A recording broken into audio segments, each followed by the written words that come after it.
Viktor Frankl said, "Everything can be taken from a man but one thing, the last of the human freedoms.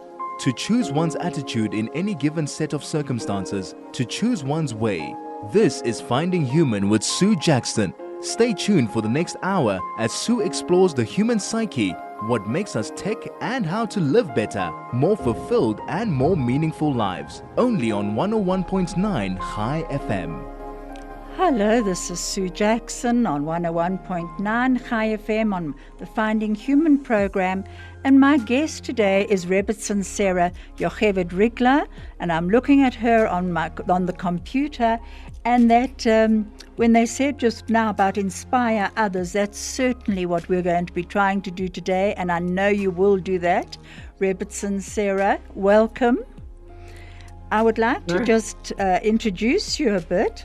I first of all would like to thank Dr. Les Glassman for setting this interview up between the two of you. I really appreciate it, Les. And also, if you want to hear more from Rebbetzin Sara, Kathy actually interviewed her in August in 2021 with Rabbi Yom Tov Glazer, and I would advise you to go on to that if you want to hear more. It was on Kathy Kaler's podcast, you'll find it. Now, Sara, you have come a very long and winding road indeed towards your path. And I would love you to actually say hello and then to tell us a little bit about your path. Well, first of all, shalom from my house in the old city of Yerushalayim. I don't know if I'm the first time that you've had someone actually on your program from inside the walls of Jerusalem, very close to the Temple Mount, but it is. That's where we're broadcasting from, and that's always very special. This is a podcast, so I can't show the listeners my 900-year-old home, but there's also a video that you're making a video of it, correct? Yes. Is that right? Yeah. So I just want to show them here. This is the arch ceilings of my 900-year-old home, which we know from a place where the mezuzah was, that it was a Jewish home before 1948, before the War of Independence. Anyway, my long and winding road started in Philadelphia. I was born and raised near Philadelphia to a conservative Jewish family. I don't think you have conservative in South Africa. We have Reform and Orthodox and... Yes. So conservative is very much started as an American phenomenon.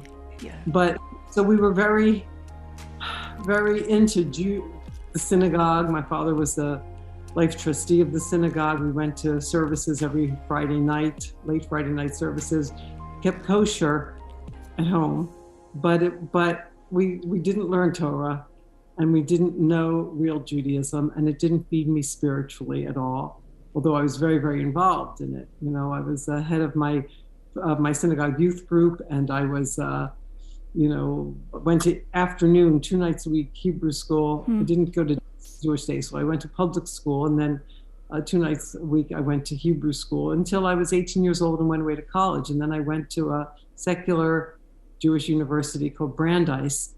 And I was feeling very spiritually like not fed. And in my junior year of college, I got credit for it. It was a junior year of college program. I went to India. And were you a seeker always, do you think, looking back on your life? That's the word. So I've always been a seeker, and I've always been seeking a way to get close to God. But I didn't find it in Judaism, the conservative Judaism that I grew up in. I went to India, and there I found a guru who taught me really the first really, really important lesson of my life, which was that I had thought up to that time, very middle-class Jewish mentality, that life was about getting more and more of an education, enhancing the mental, that the ceiling of one's reality was the mental or intellectual. So that I felt my identity was I was a mind inside a body. That's who I thought I was. And then I found a guru in India who was both a great mystic and a great scholar, Sanskrit scholar, who taught me that no, I'm a soul who has a mind inside a body. And learning about the soul something that you couldn't measure in a laboratory or touch with your hands, but but a reality more real than the material world, in fact, was absolutely a life changer for me. So it spoke to your soul. Yes, spoke to my soul. It's like we all have this phenomenon where we hear something for the first time, and yet we've always known it. And that's how I felt about this revelation that I am a soul. So once I realized that I'm a soul who has a mind inside a body, my whole direction in life changed. Because until then, I wanted to, develop the mind. Go after graduating college, go get a graduate degree and another graduate degree. Very Jewish thing to do in those days in America. And but once I realized I was a soul, that's my essential identity, then my life became a process of trying to develop the soul. I mean, I say develop the soul with quotes around the word develop, because the soul is always perfect, but meaning have more of an awareness of my own, of making my life congruent with the spiritual reality of the soul. Now, I was listening to one of your podcasts on your new YouTube channel, which we will be giving out, which is actually fantastic. I really enjoyed it. And one of the things you did say, I know that your YouTube channel is called From Within the Walls of Jerusalem, Gems of Jewish Wisdom and Practical Life Tools. You can find that on YouTube under sararigler.com, or otherwise you can look up her website on Chai FM. We've got it. But in that you said that when I was following your path, that you went through the different stages of your path, you said you were a universalist. And then you said something about St. Francis of Assisi and her way to God and was an abbess. Is that right? His way. No, St. I'm Francis sorry, his way. Sorry. Yes. What the context of that, so let me catch you up on the story for your listeners. I went back and after 1 year in India, I went back, finished my degree at Brandeis, and then it was clear to me that a spiritual path had to be a full-time thing. And I looked first in Judaism to find, I mean, it's very ironic. This is part of the story. I don't remember if I tell on my YouTube channel, but I came back to Brandeis and people were saying, oh, you missed him. There was a rabbi here the year that you were in India. There was a rabbi here. Now he's not here anymore at Brandeis. He went to Harvard, but he has a really, something really new and fresh in Judaism. And I thought, well, that's great. And I called him. His name was Rabbi Art Green. He was, at that time, a conservative rabbi. He became Reconstructionist. The dean of the Reconstructionist Seminary, in fact, in Philadelphia eventually. He started the Chabura movement. But so I called him, and he was always busy. Finally, much later in the year, right a few days before my graduation from college, I called him at the last chance to meet with you. And he said, okay, if you can meet with me at midnight at Harvard Square, I can talk to you. So, we're going to get back to Harvard Square in a moment. This is Finding Human with Sue Jackson, only on 101.9 Chai FM. Hello, this is Sue Jackson, and on the Finding Human program, and I'm back with my guest, Rebbetzin Sara Yoheved Rigler. Hello, Rebbetzin Sara, I'm back with you, and you were talking about the square at midnight. Harvard Square at midnight with Rabbi Art Green. So I asked him I had learned to meditate in India the year I was there, and that was to me like the practical way to achieve God consciousness. I asked him for a Jewish place to meditate, or a Jewish place to practice spiritual practices full time. I didn't know a single Orthodox Jew. I didn't know about mitzvot. I didn't know that the path of Judaism is a full-time path. I had no idea, and he couldn't guide me to any full-time Jewish thing. So he told me about this ashram halfway between Boston and Cape Cod that he had visited the previous Sunday. And it had a genuine Indian guru, a woman who had come to America. This was 1970. So she had come to America in 1926. And I went and the day after graduation, I went to visit, check what that ashram was. And I ended up staying there for 15 years as a monastic. The beautiful place, the 21 acres of woods, a mile and a half from the ocean. The guru was a real Indian guru, what we called her Mataji. And I stayed there for 15 years. The main path was meditation. And as you mentioned, we were universalists. We believed that all paths are like so many paths up the mountain, but at the top of the mountain, they all meet. So in November of 1984, we invited a Jewish speaker. We always had speakers from all different religions. But we never had an Orthodox Jewish speaker before. And this was Rabbi Joseph Pollack, who was the Hillel rabbi at Boston University. And he came and he spoke about love of God, even unto madness, quoting Maimonides. I had studied Maimonides in evening Hebrew school, so I knew he wasn't a fringe figure. I knew this was mainstream Judaism. But believe me, Sue, I had never heard the words love of God spoken in our synagogue, our synagogue, never. The word God was rarely spoken, but love of God was never spoken. So this was like, I sat there thinking, how can this be Judaism? And I never heard of it. Like, I don't know it. Like, this is like, it was just a total mind blower to me that Judaism had anything to do with love of God, which I had been spending 15 years pursuing a path of love of God. So the rabbi invited me to come for a Shabbat meal, to spend a Shabbat with his family in Boston. And I was like, I took down his number on a little scrap of paper and put it in a drawer. And I thought, I'm not going to this Orthodox rabbi for Shabbos because I know what he'll try to get me out of the ashram. But this was 1984, and that was a very bad year for the New Age movement. Virtually every New Age guru and Zen Roshi and Jain teacher, every one of them, one after another, like dominoes, turned out to be there were sexual scandals involving these teachers who were preaching celibacy, but ending up having sexual affairs with their students. So it was a very bad and disillusioning year for the New Age world. And finally, in February of 1985, I opened the drawer, I took out Rabbi Pollack's number, dialed the phone, a rotary dial, not a push button dial, this is 1984.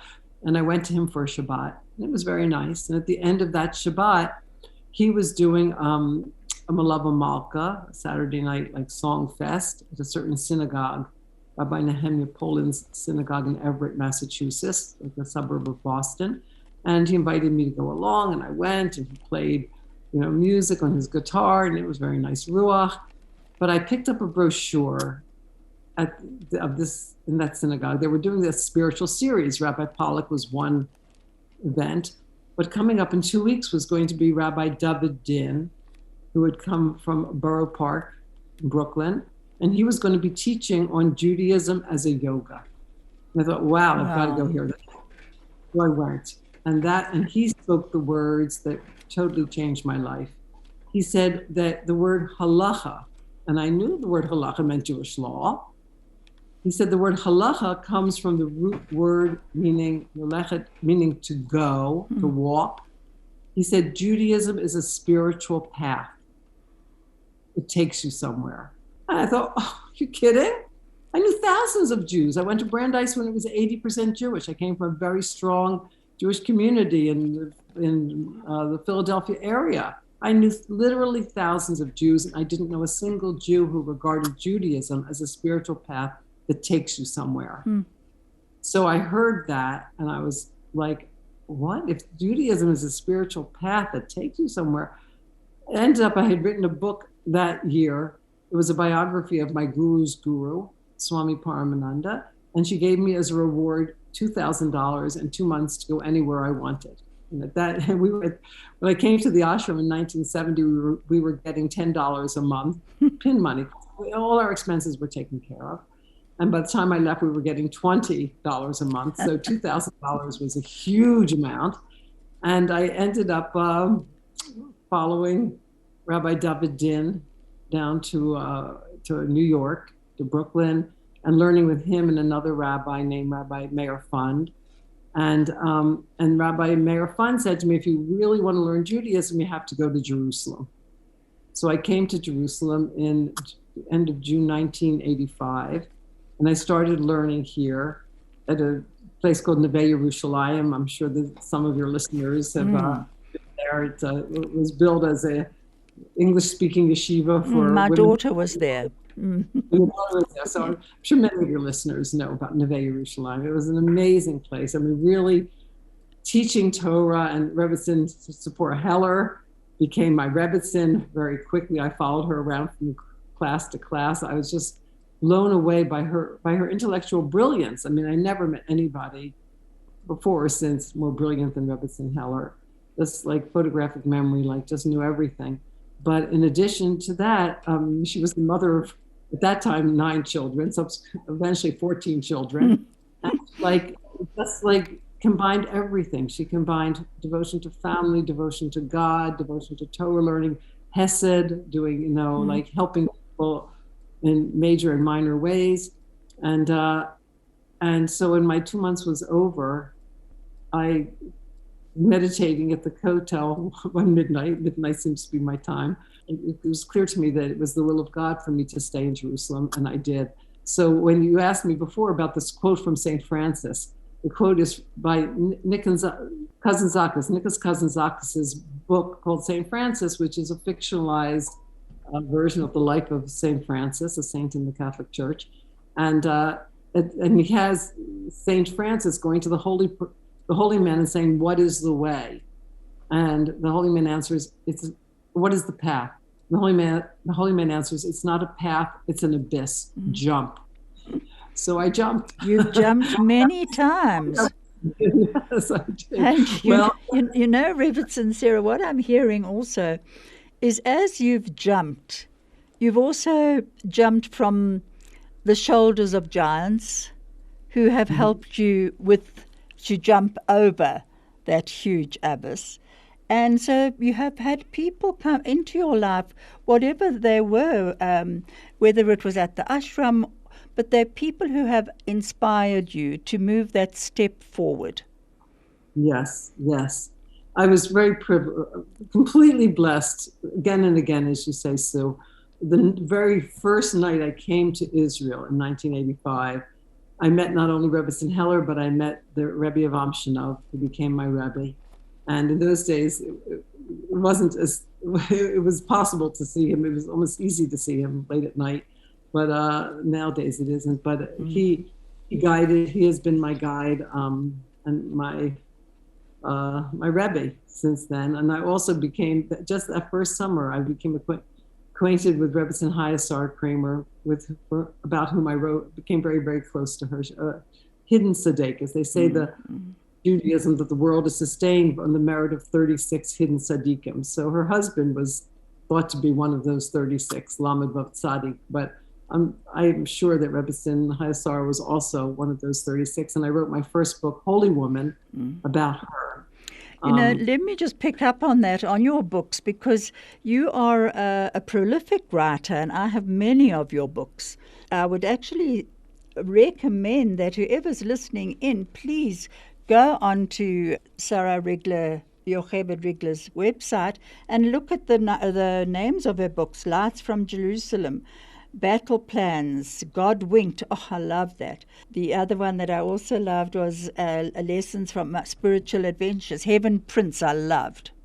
And so many books. We're going to be discussing your latest book shortly, which is about the Gilgulim, the reincarnated souls from the Holocaust. But before we get there, I would like to just talk about, you actually said in one of your podcasts that you believe that we come in with 2 envelopes. And I didn't get to know what the 2 envelopes were. What are they? Well, first of all, this is not an original teaching by me. I have no original teachings. Everything I teach is Torah, and everything has sources. But don't ask me for the sources, because I'm not so good at remembering the sources. But everything is sourced. As long as you inspire with the words you repeat from your sources. The idea of 2 envelopes is my original idea. Everybody comes into this world. The Vilna Gaon, and I know that Jews of South Africa are all. They're descended from Jews from Lithuania. So the Vilna Gaon was your patron saint. And the Vilna Gaon said that we come into this world in order to do tikkun, to fix a negative character trait. It could be anger or cowardice or stinginess or selfishness, or I mean, there's no lack of negative character traits. And each person has one predominant negative character trait that they need to fix. And that's called tikkun, and that's one envelope, a negative thing you need to fix. But the other envelope is yiyud, which is your mission. We all come into this world with a unique positive mission, something we're supposed to accomplish in this world. So like that's the second thing. Like we have to do both. We have to fix the negative and build the positive, which can be something like in the external world, like starting a radio show called, Being Human, and influencing people that way. That is no doubt, Sue, your life mission, because you're doing it and it's having a very big effect. And when you do your life mission, you feel like, yes, you feel vibrancy, even though it's a lot of hard work. And so those are the two envelopes. And then you said something also which is very relevant for us now, which is you spoke about COVID and how you actually felt it had come in as it's an earth-shaking event. And you mentioned destroying the 3 false gods that it's done. Would you just pick up on that? That's not on my channel. That must have been in one of my articles. Yes, it was. It was on one of your articles. But I write for H.com. And I want to mention, because you're mentioning my articles, and I'm just referring it, my articles are on H.com, the website H.com. An article is going up today. This is Tuesday, whatever day it is, March 29th. An article is going up on H.com today, which is one of the most exciting articles I've ever written, because it's one of the most exciting stories I've ever uncovered about a woman born to Jewish parents in France, born to a self-hating Jewish father, and we know there are plenty of those around, and a Jewish mother who died when she was 11 years old, so she was stuck with this father, married again, a non-Jew, and shipped her off to boarding school. She ended up coming to England and marrying a Yemenite Muslim and converting to Islam. And it's a long story how she became one of the darlings of the mullahs in Iran, because although her husband was Sunni, practiced Sunni Islam, she was attracted to Shia Islam. She became a Shiite, and somehow the doors opened to her. She was invited to Iran, and she became really the darling of the mullahs there. And then something happened. You'll read about it. And I hope all your listeners will read this article on H.com. I'm also talking about it. I tell the story on my YouTube channel going up today. Yes, so I see it's going to be premiered today, I saw. And I have to tell you also that I'm doing a live interview with this woman. Her name is Catherine Perez-Shakdam on Sunday, this coming Sunday, on my YouTube channel. So it's going to be 8 p.m. in Israel, which would probably be 7 p.m. here in South Africa. And I hope you, Sue, and all your listeners will listen to this live interview with Catherine Perez-Shakdam. Definitely. Okay, so you know what? The one that I did listen to, I've been going through your new YouTube channel, which I love. The Only Way Up is Out is Up. I thought was fantastic. And I'm not even going to tell our listeners about that because I'd like them to look up themselves. And then, of course, The Hope of a Hero about Rav Chaim Kanevsky. If you would like to contact us, please do so on 34519 or telegram us on 061-895-1019. Now, going back to COVID. And the question. Yes, the question that I asked you about that, and you said that there was the destroying of the 3 false gods. Just mention that because it's so relevant. Okay, one false god is money, economy. Like I have my security. In Hebrew, the word for security is bitachon. It's also the word for trust in God. But people think their security is their stock investments or their money. how much they have, how much are you worth? Meaning, how much money do you have, or how many investments do you have, how much real estate do you own? So COVID really made a direct hit on the economy in every country, certainly here in Israel and America, because like it depends what unless you had stock in in Pfizer or something like that, people lost a lot of money, and it came out of the blue, and people had no way to know that the world would go on lockdown for almost a year. So that was one security that proved that we saw was not security at all. We're going to get back to that shortly, sorry, but we're going to get back to the three false gods straight after this. This is Finding Human with Sue Jackson, only on 101.9 High FM. I'm back with Rebbetzin Sara Yoheved Rigler, and I'm sorry about that interruption there when you were in the middle of telling us about the three gods, and then we're going to go on to your new book. So tell me, the three gods were the destroying the economic security, the destroying of that material security, making us question that. And what was the second? Second was science. Science came in when science came in with a bang into the Western world, into basically in the 19th century. Vast parts of the population thought that it was a replacement for religion, because religion you couldn't prove, but science was all objectively proven. And many people replaced that. There was early in the first half of the 20th century, there were all these debates about science versus religion. Like, they're two opposite things. You either believe in religion, which can't be proven, or you believe in science, which can is objectively proven.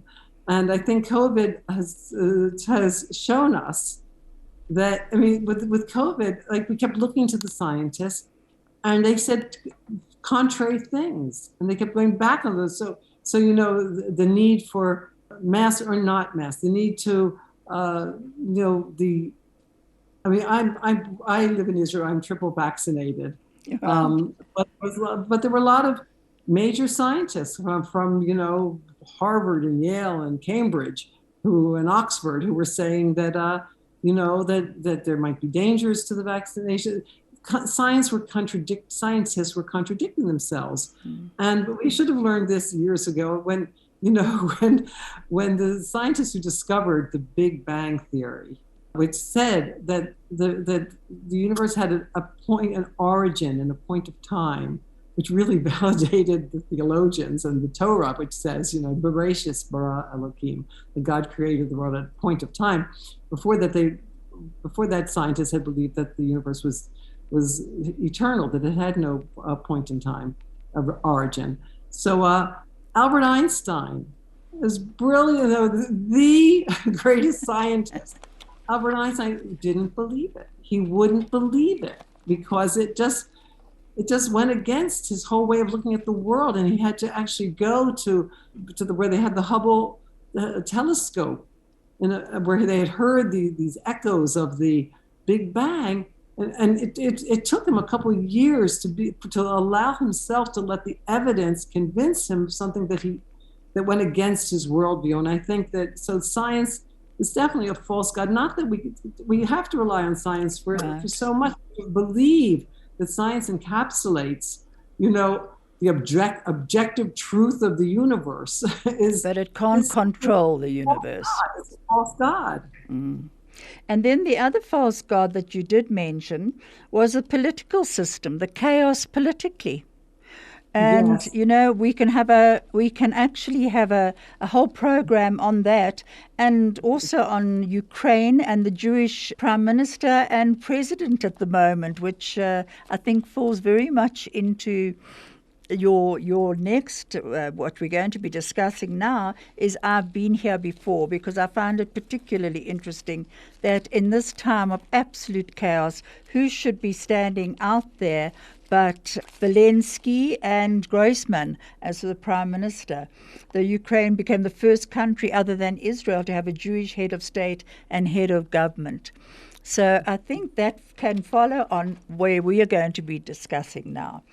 Rebbitzin Sara Rigler has written this book, I've Been Here Before, When Souls of the Holocaust Return. I find it particularly interesting, and my son brought me a copy back from Israel, so I'm very fortunate to have it, because my line of work has been accompanying people till the end of their lives and then seeing them being welcomed by souls who are waiting for them, and literally being able to hand over with great comfort to me and to them, to the souls that are waiting to receive them. So your work is almost, I wouldn't say opposite, but falls in very much with my work. So I'm incredibly interested. Also, because we in my own family, there are quite a few of us who have definitely were souls of the Holocaust reincarnated. But I'm not going to go into that now. But tell me a bit about how this book came about. I wrote this book called I've Been Here Before, When Souls of the Holocaust Return. After 8 years, it took 8 years of research and writing. I had over 450 people who filled in my online survey and another 100 people who wrote me their experiences by email. I wrote it for 3 reasons. One is that I myself am a reincarnated soul from the Holocaust, and I couldn't make sense of my life and the passions that I had from the time I was a very young child, my tremendous hatred of Germany and everything about German. And I burned with this hatred, which did not come from my family. I had no Holocaust survivors or non-survivors in my family. My grandparents came from Ukraine to America in 1902. So it didn't come from my family, this antipathy toward everything German.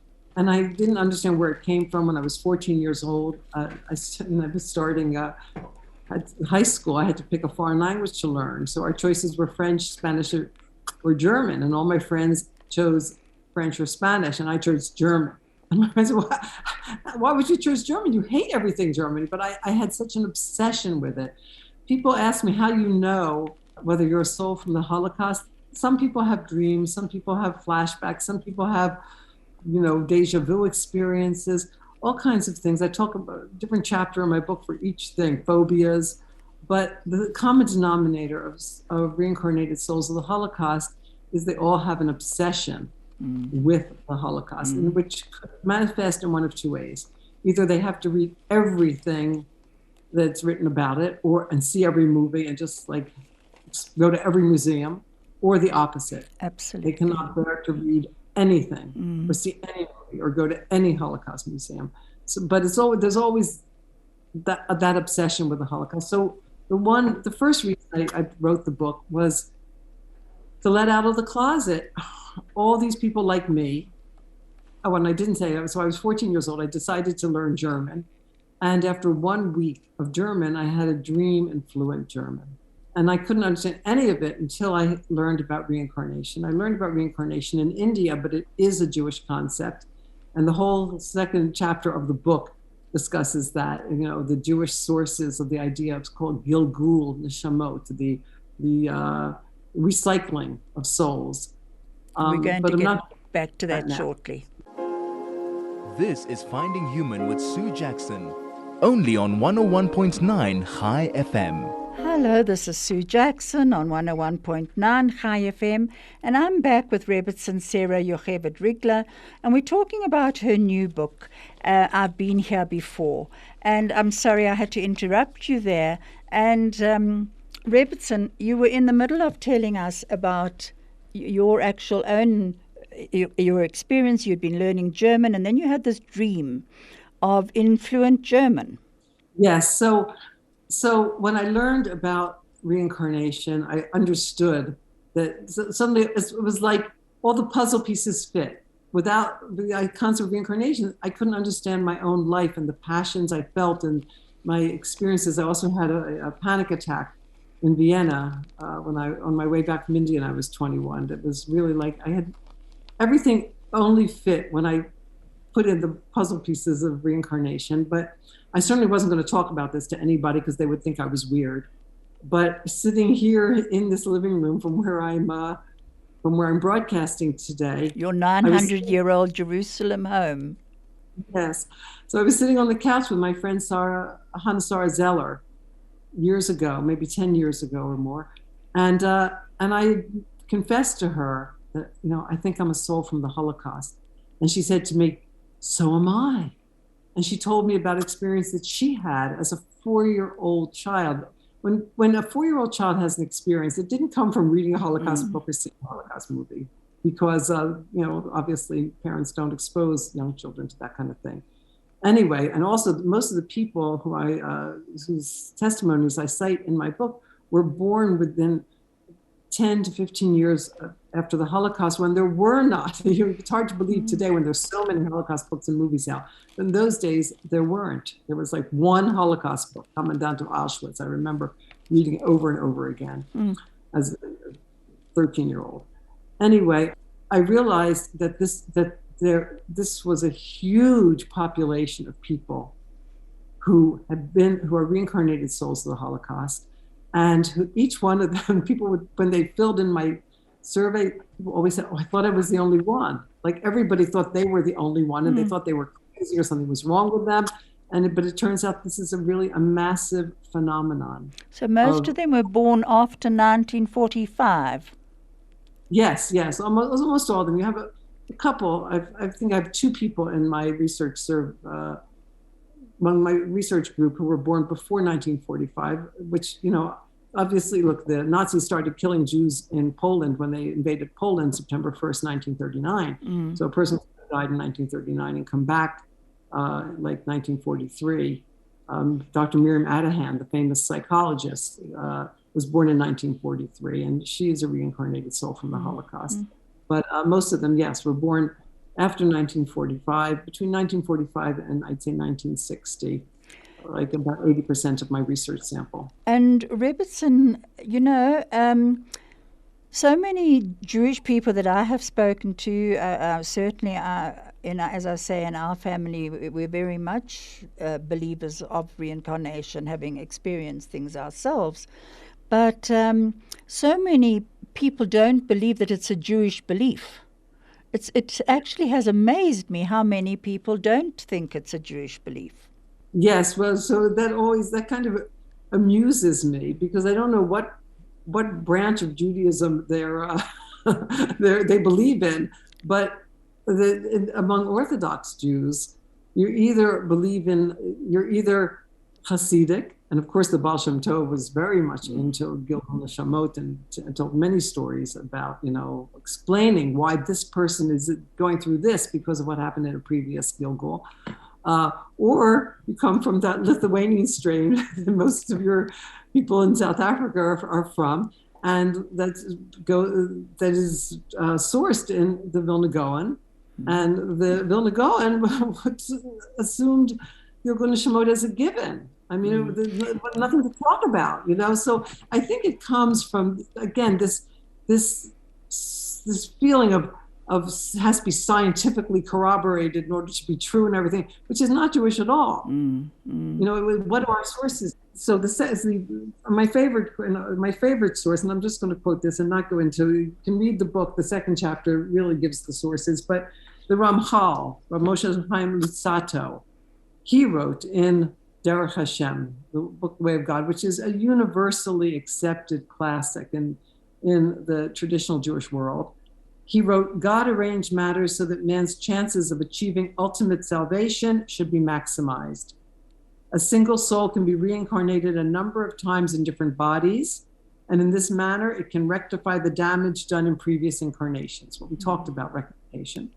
Similarly, it can also achieve perfection that was not attained in its previous incarnations. So it's right there, as clear as day in Derech Hashem. What I do want to say, Sue, the other 2 reasons why I wrote the book. One was because Rav Noach Weinberg, the founder of Eshet Torah, Rav Noach Zal, he said to many of the people who he trained to teach that the most important message to get across to anyone that you're teaching is that Hashem loves you. And I always try to get this across in my articles and my teaching. And then there are always Oh, okay. You're going to stop for a moment. I'm actually being told to wrap up. Will you come back on my program so we can discuss this again, please? I'd love to. And I hope people, I understand that the book is going to be available at the Colwell Bookshop. It's not there yet. It will be coming in. They can put their names down at the Colwell Bookshop. Otherwise, you can go onto Amazon and get it there. And then I would suggest that you look up Rebbitzin Sara Rigler on YouTube, on her new YouTube. I'm going to have to wrap up now. Craig is telling me to close it off. Thank you so much, Rebbitzin Sara Yoheved Rigler. It's been such a pleasure.